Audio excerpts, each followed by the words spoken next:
Hello everyone, thank you so much for joining me today. Should Tesla buy Uber? Let's go ahead and explore that idea. So this was proposed by Gary Black on X. Gary Black runs a fund called FFND, the Future Fund, and I'll just read some excerpts from what he said regarding Tesla potentially buying Uber. He begins by saying, not sure why Tesla doesn't just buy Uber to get into autonomous ride-hailing and get all the data from its platform of 137 million consumers who take 25 million chips per day. This was posted on August 2nd, which was yesterday. Now, he continues by saying Uber is the entrenched leader in ride-hailing. They have made clear they will go autonomous when the tech is ready. Tesla can't just wave its magic wand and replace them. Building ride-hailing from scratch would lose Tesla money for years. Look at Lyft. Tesla starting its own ride-hailing network has no guarantee of success competing against Uber, which over time would replace its cars with autonomous vehicles, either from Tesla or other manufacturers. And lastly, one of the last excerpts I want to highlight here, look forward. Add full self-driving hardware and software to all 6 million Ubers. Now, do you get it? So what's interesting about this proposal is that Uber is currently worth almost $100 billion as of the date of this recording, which then means that Tesla would have to raise an additional 100 billion plus to be able to buy Uber, either by using its own funds or by raising the money by taking out loans or whatever other measure. From my standpoint, this is how I'm summarizing this thought process from Gary, and you let me know if I got this right in the comment section below. So Gary thinks that access to 137 million customers, driving data via some sort of retrofit or by having an autonomous fleet in Uber already, and a quick go-to-market strategy is what justifies the $100 billion acquisition plus that Tesla would undergo. However, it's really important to view this acquisition through the lens of self-driving and it being solved, since that's what Tesla is very heavily working on, and that's what Uber's long-term plans are, is to shift its fleet to self-driving cars. It needs to be viewed through that lens. Now, from my perspective, I don't think this is a good idea, and I have a bunch of different reasons why, and you let me know in the comments section if you agree with me or disagree with me. I would love to hear your thoughts below. So I want to highlight some comments from Elon Musk, who's the CEO of Tesla, that are related to Tesla's bottlenecks around solving for autonomy. So here's a comment from the latest Q2 2023 earnings. I want to say that the fundamental rate limiter on the progress of full self-driving is training, but that's if we had more training compute, we would get it done faster. So that's it. So it's how much compute they have, how much hardware they have to solve for full self-driving is the current bottleneck. A recent post from Elon Musk on X really highlights exactly what kind of data they're missing. And this is where I think the Uber acquisition misses the mark. Vehicle control is the final piece of the Tesla full self-driving AI puzzle. That will drop about 300,000 lines of C++ control code. This is basically a programming language by 2 orders of magnitude. So we go from 300,000 lines of code to 3,000 lines of code. It is training as I write this. Our progress is currently training compute constrained, not engineering constraint. The big bottleneck as it stands today is not data, it's compute. Data is not the limiting factor, and Tesla needs more compute to solve full self-driving. And so the thought process becomes, why would you spend $100 billion to make a bottleneck worse, where we stand today? Now, let's fast forward into the future, like Gary has asked us to do. Tesla has plans to increase their compute power to 100 exaflops by October of 2024, which is actually basically, 100xing or whatever the number is, their compute power, probably closer to 30, 40x their compute power in the next year and a half. And so under that scenario, once they get to say 100 exaflops, let's assume that the data becomes the bottleneck. They move away from the compute being the bottleneck and the data, the actual gathering of data becoming the bottleneck. This is where it gets a little weird from the standpoint of spending $100 billion to get access to a fleet of cars. So by the time Tesla achieves that compute number, let's say, in the next year or so, Tesla would have added an additional 2 million cars to the fleet in that 12 to 18 month period, at least another 2 million. And in 2 more years, they would have added probably around 3 million units as they scale up Austin, Berlin, and they introduce a Cybertruck, and they're on the cusp of introducing their compact car.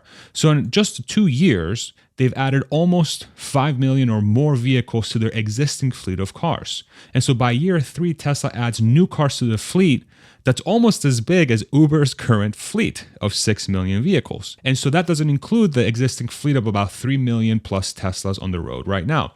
Actually, I'm pretty sure it's around 3 million right now.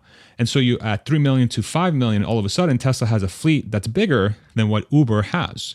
And so I'm curious what data will be missing by then if Tesla has the ability to have a fleet that can generate the data. By the time the Uber deal closes as well, let's say Tesla goes in and says, hey, I'm going to buy Uber today and we're going to roll them into Tesla. By the time that deal closes, which will probably take a year or two, Tesla would have added enough cars to the fleet to equal Uber's size, right? So even if you go ahead and buy them, Tesla would have added so many cars to the fleet that Uber, I don't know where the advantage is there. So you tell me in the comment section below. Next, I want to hit the complexity of retrofit, which is another thing that Gary was talking about, and some of the complexities there. If you're enjoying so far, throw me a like. Thank you so much. Really appreciate you.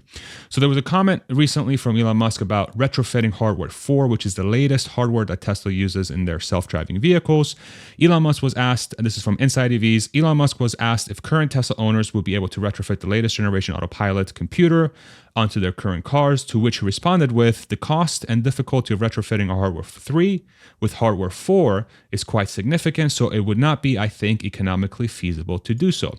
So then the question becomes, if it's difficult with Teslas to retrofit the current hardware, how much more difficult would it be in a non-Tesla gas car, which is the majority of Uber's fleet? So from Gary's standpoint, if the thought process is, well, we're going to purchase Uber, retrofit the cars, and collect data that way, sounds like Tesla is against retrofitting the current hardware on existing Teslas. And gas cars don't have electric motors. They don't have the different systems that Tesla uses for controlling the self-driving car. So what value...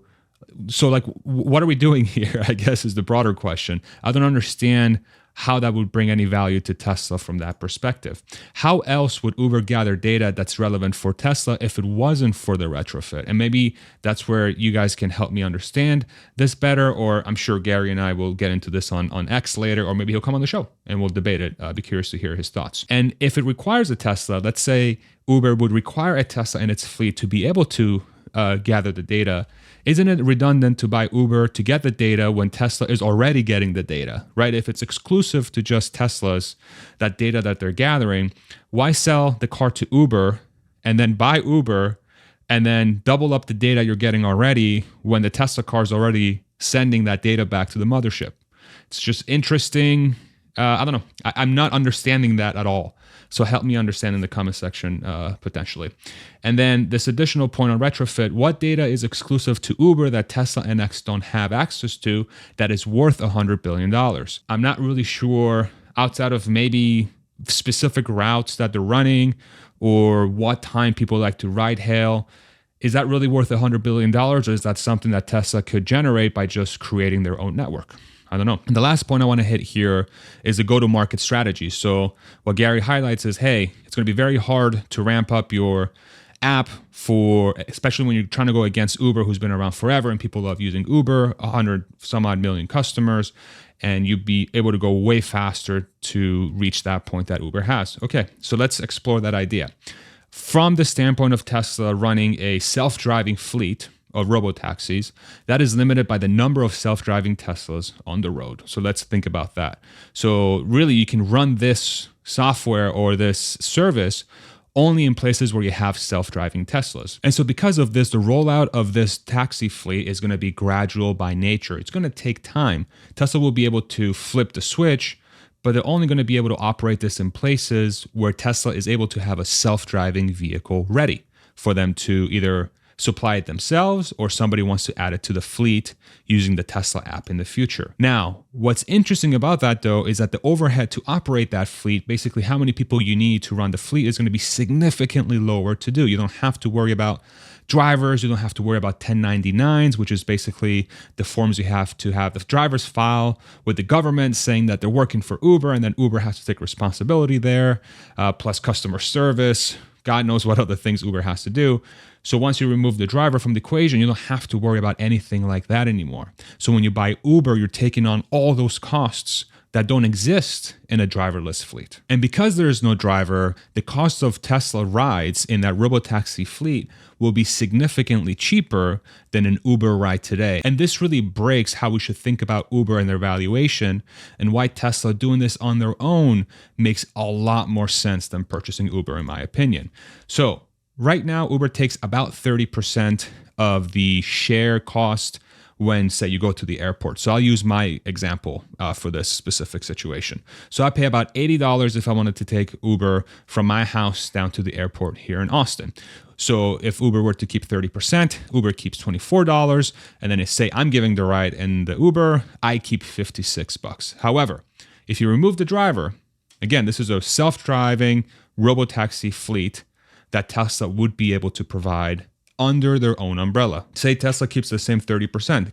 Tesla keeps $24, right? But let's just assume anyway, let's double the price of that $24 for, say, cleaning fee and the fee for the fleet operator if, say, Tesla's not providing it, right? Because there's no driver anymore. Really, you just want costs to be able to pay for electricity, which is a fraction of gas, and also make sure the car is nice and tidy and it's up to date with maintenance and whatever else you need to do with that car. You no longer have to pay for the hourly fee for the car for your time to drive the car. You just have to pay for the other stuff, and that other stuff is way cheaper than the driver. But let's just assume it's double the price of what Tesla would take home in this scenario. That's a $50 ride. So $24 cut for Tesla, double it for the other stuff, that's $48. Let's just assume $50. And so the question becomes, this is really where this whole acquisition really doesn't make sense to me. Why would you spend $100 billion on purchasing Uber when the cost of a ride is 40% less at that $50 versus the $84 and massively disrupts the incumbent because of that price cut? And so maybe I'll ask you this question. Would you use Uber at $84, or would you use Tesla's robotaxi fleet at $50, let's say, for the same exact ride, same exact experience, and you're riding in privacy? You don't have a driver there. Maybe you don't want to strike up a conversation, or you just like being alone for that specific ride. It's cheaper with privacy versus buying a company, taking on all their overhead, taking on all their costs, and then when you release your self-driving car, you do what with that, right? I'm just having a very tough time understanding that piece of it. Why would anyone use Uber when they can get the same ride for much less? How much is Uber worth with Tesla's network live? If Tesla is able to release a robotaxi network where the costs are much less, in that world, how much is Uber worth? Will people still be using Uber, right? And that's really the acquisition cost of Uber. It's not $100 billion, it's how much is Uber worth if and when Tesla releases the robotaxi network. And again, this is centered around the fact that there's no driver to pay. You remove the largest cost variable out of the equation, which is what allows Uber to exist, is to have a collection of drivers that are willing to use the app to generate money and to offer a service. Uber is a software company that enables drivers with bandwidth to find a customer quickly. That's really what Uber is. In my opinion, it's a service provider marrying up drivers that want to give rides to customers who want to find a driver through an app. And that's what Uber really, really is. But then you compare this to Tesla and the moat that they have. Tesla owns its app that it uses right now that they can turn into that ride-sharing app, let's say. They also own the training data because their cars are the things that generate the data. They own the compute, which is the thing they use to take the data and make it into something usable. And they own the cars. They make the cars. They make the cars that actually give you a ride from point A to point B without a driver. Tesla owns 100% of pieces needed to run a robotaxi network in-house. And Uber owns the app, and that's it. In a world where Tesla launches robotaxi on its network, in my opinion, Uber is worth $0. And so again, why would Tesla spend $100 billion plus to buy an app, which in my opinion is completely worthless in the world of self-driving cars where you don't need a driver anymore to operate that car, especially when you're the company that creates the cars? Why pay $100 billion for a company that offers no value in a self-driving world? And this is where I would love to hear your thoughts in the comment section below or on the replies below. If you're listening to this on X, let me know. maybe I'm missing something. I'm thinking about this incorrectly. Maybe it's because the price tag is so big. I just, maybe I'm like, no, it's too expensive. That doesn't make any sense. Yeah, let me know what I'm missing. And if Gary, if you're watching this, if you want to come on the show and talk about it, let me know. I'd love to talk to you. You've been on the show multiple times. I consider you somebody that I really trust and I really respect. I just don't, this one I don't get. So maybe you can help me understand.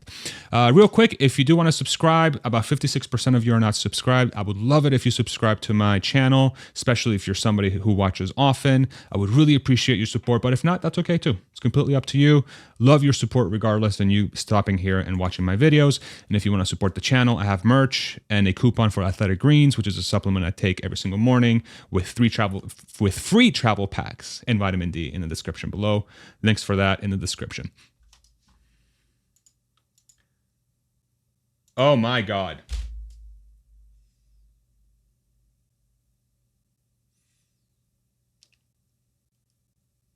Okay, we'll do it. Thank you so much for watching. I hope this was informative and helpful, and we'll see you on the next one. Take it easy, everybody. Bye-bye.